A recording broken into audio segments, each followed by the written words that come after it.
திருச்சியில் நடைபெறும் வெல்லும் ஜனநாயக மாநாட்டை முன்னிட்டு சமத்துவ சுடர் ஓட்டத்தை விடுதலை சிறுத்தைகள் கட்சி தலைவர் தொல் திருமாவளவன் தொடங்கி வைத்தார். வருகின்ற 26ஆம் தேதி நடைபெறவுள்ள இந்த மாநாட்டில் முதலமைச்சர் மு க ஸ்டாலின், அகில இந்திய காங்கிரஸ் தலைவர் மல்லிகார்ஜுன கார்கே, கம்யூனிஸ்ட் தலைவர் சீதாராம் யெச்சூரி, இந்தியா கூட்டணி கட்சி தலைவர்கள் இதில் கலந்து கொள்கின்றனர்.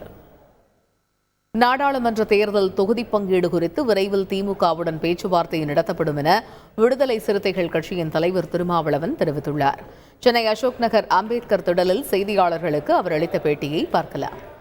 கூட்டணியில் பேச்சுவார்த்தையின் போது உறுதி செய்யப்படும். மாநாடு முடிந்த பிறகு அது குறித்து நாங்கள் அறிவிப்பு செய்வோம். முறைப்படி குழுக்களை அமைத்து திராவிட முன்னேற்றக் கழகத்தின் பேச்சுவார்த்தை குழுவோடு எங்களுக்கான தேவைகள் குறித்து பேசுவோம். கடந்த தேர்தலோட கூடுதலா எண்ணிக்கை கேட்கப்படுமா?